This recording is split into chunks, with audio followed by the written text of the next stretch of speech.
Hello everyone. So thank you for joining me for our last instruction session of the day, which actually will not be so much about giving us new instructions, but instead my intention with these sessions is to just help support and to strengthen some of the key practices and themes that Gil's been introducing earlier in the day. So just to acknowledge, today is the end of our first full day of practice, and I don't know about for any of you, but for me it's hard to believe that it's been just one day. So based on what I've seen in the group sitting, as well as talking to some of you individually, there's already a surprising amount of steadiness, quite some strong continuity of practice, again based on how many of you are showing up for each of the formal meditation sessions. So it's good just to appreciate that, to acknowledge that, to take in your own skillful, wholesome efforts. Now, of course, I'm talking about what I see externally. I don't know what's going on internally for any of you, but it does seem, based on outside, that quite some stability is already developed here. So what we're doing in these first few days is really building a strong foundation for our practice, or as Gil said, laying down the conditions for our inner life to respond to. And that process begins by strengthening our capacity to simply be present for whatever is here, to meet every aspect of our experience with this orientation to kind curiosity.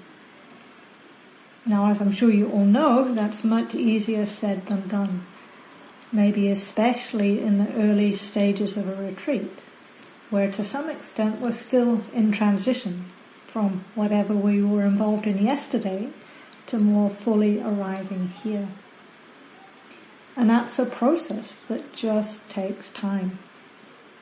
So last night when I spoke about dana as the foundation of the practice, we can think of that dana or generosity being expressed here as patience. The patience, the willingness just to give ourselves time to arrive and not to push ourselves to be trying to experience something different, better, deeper, more profound already. Instead, surrendering to the organic process of allowing our bodies, our hearts, our minds to begin to adjust to this slower and quieter and simpler life on retreat. So one analogy that's sometimes used for this process that some of you are familiar with is it's like letting the sediment settle out of muddy water. So in that analogy, if we imagine we have a jar of muddy pond water and we want it to become clear, we just need to put the jar on a shelf somewhere and leave it alone. And then gravity can do its work. And eventually the sediment settles to the bottom and the water, the metaphor for our mind, becomes clear and translucent. Now obviously if we keep picking up the jar and shaking it, trying to get the water to get clearer more quickly, that has the opposite effect. So we have to resist the urge to try to speed up the process and instead just let the water be. Now that's a pretty simple analogy, and maybe some of you are thinking, well, that doesn't translate very well to the complexity of the mind, and especially not my mind. But in a way, even working with the mind is a simple process. Every time there's a ripple of activity or reactivity in the mind, we try to just be aware of that ripple without getting involved in the content of the thoughts or the emotions. Because that entanglement, that fighting the ripple, undermines the steadiness, the samadhi, the continuity of mindfulness that we're aiming to cultivate here. Having said that, especially in the first few days of a retreat, even though we talk about not trying to get something, we are orienting in a certain way, we are strengthening certain qualities, And in the beginning, what we find is what gets in the way. We find ourselves coming face to face with all the obstacles, all the opposites of the qualities we're trying to develop.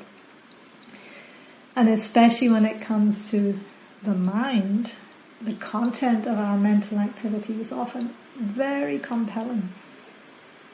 And at times we do get caught, sucked into those thought storms of all kinds. And so we can bring mindfulness to those and start to recognize how they tend to proliferate around a strong sense of me at the center of it all.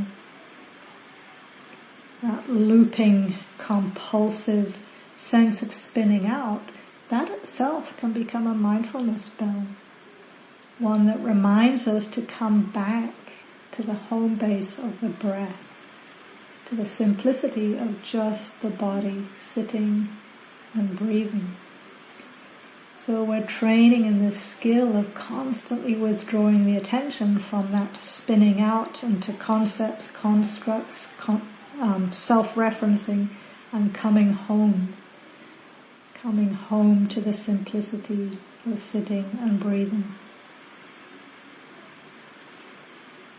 And as we get used to doing that, we start to get a taste for that relative ease of being with sense-based experience rather than caught in thought whirls. And by contrast, we also start to sensitize ourselves to the relative unease or dis-ease, or you could say dukkha, of being caught in proliferation. So in some ways what we're doing here is sensitizing ourselves to the stress of that constant self-referencing.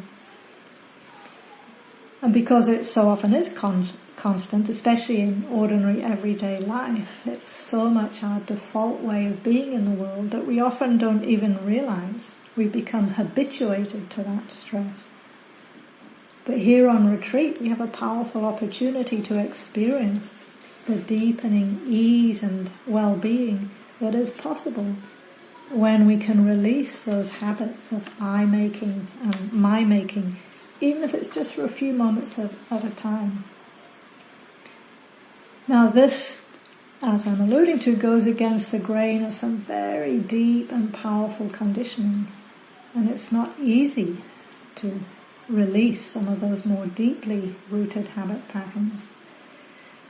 Often they're entangled with strategies that we develop very early on to try to keep ourselves safe and protected and in control.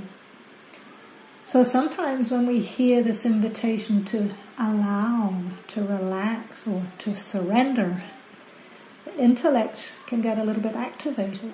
Maybe get caught in thinking, but if I stop doing that, if I drop all that, who will I be? What will become of me?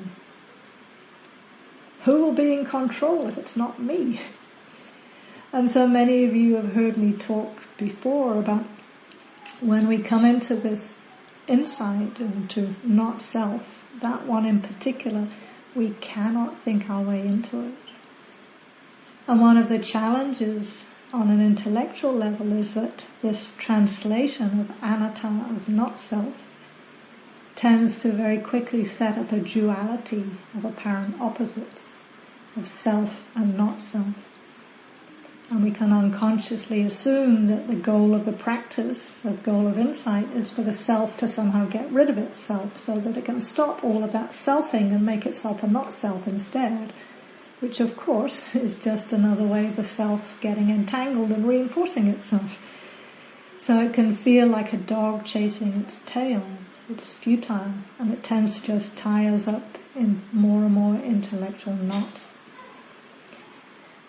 So what we're trying to do here, as Gil has been emphasizing, is releasing that common tendency to try and think our way into insight.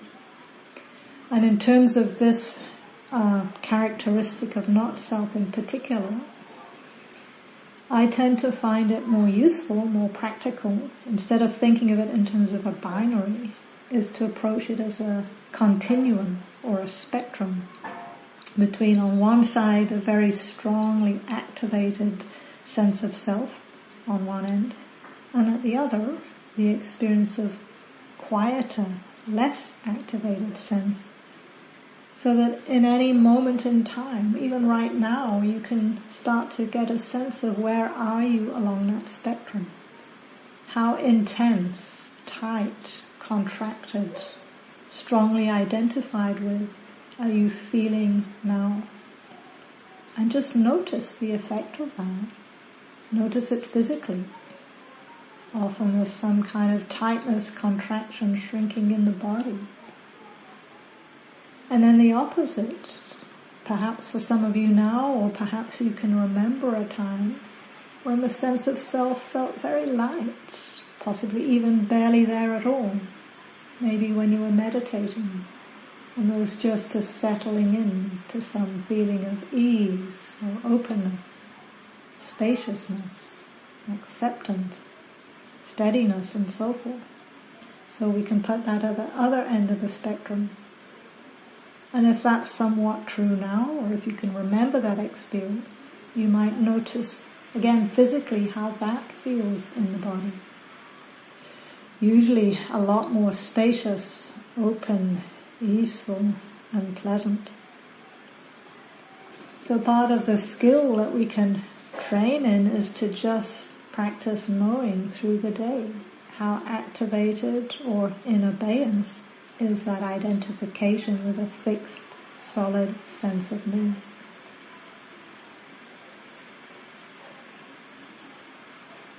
So in a way, what we're doing is getting used to the sense of self becoming quieter, more easeful, more spacious, and that supports the steadiness and the stability that we're cultivating in these first few days of the retreat.